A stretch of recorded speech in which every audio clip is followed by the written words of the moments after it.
Voir pourquoi. Super. Vous m'entendez là? Tu veux que je te le baisse Vous un peu? m'entendez là? Oui. Super. Alors d'abord merci à l'association de quartier Mascova pour cette invitation, parce que c'est super sympa. C'est ma première fois de lecture en dehors de murs rassurants d'une salle, donc ça fait plaisir. Alors moi je vais vous faire un hymne à mon île, parce que je suis d'une île volcanique et vous allez le comprendre à la fin de mon texte. Je suis née d'un océan immense et vide, il y a quelques 3 millions d'années. Une gueule de feu s'est ouverte à 4000 mètres de fond dans un environnement humide, expulsant mon sang rouge écarlate de 2 gorges fissurées. Dans un jaillissement de lave, je suis sortie du ventre de notre mère terre non plate, offrant au fond marin surpris un spectacle époustouflant.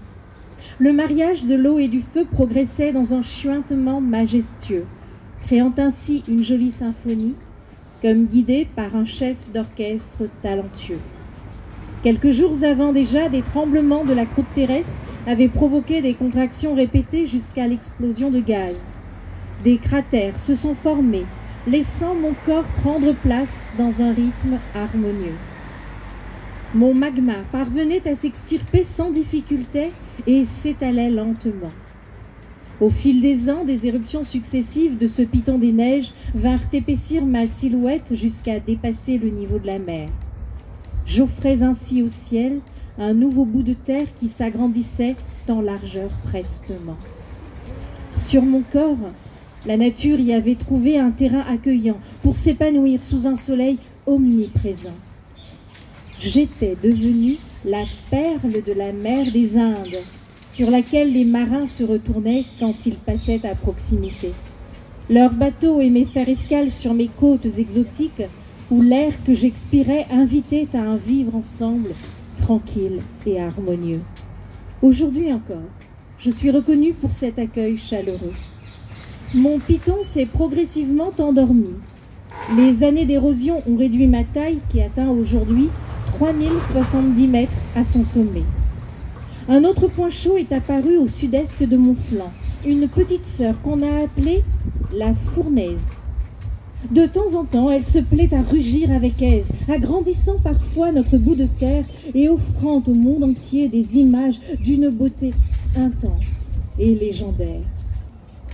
Les cyclones et le temps ont profondément creusé mes pentes et mes côtes au fil des millénaires, refermant dans mes 3 cirques mon cœur et mes poumons.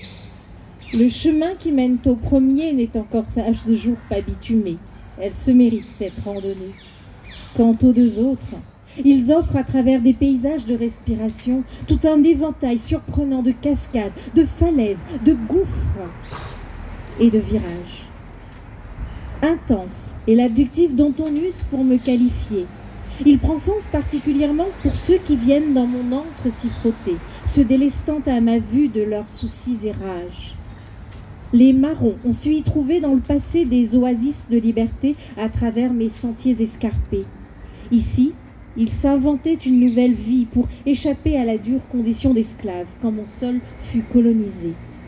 Aujourd'hui, la diagonale des fous prend le relais de la découverte du dénivelé de mes entrailles boisées et fait vivre chaque année aux sportifs entraînés une course déjantée.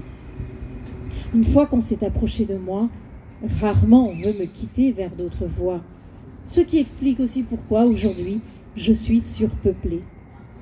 Ainsi je suis née, parée d'une richesse naturelle infinie que toutes les autres îles m'envient. Au fil du temps, je suis devenue plus femme que mes consoeurs qui se contentent, elles, d'offrir aux touristes des bancs de sable blanc. Pour parcourir mes formes généreuses, je me montre subtile, complexe et imprévisible, sous le doux nom d'île de la Réunion. Merci. Merci à Katmak et à son association Slam au féminin pour l'inspiration de ce texte. Bon alors le texte d'Anna.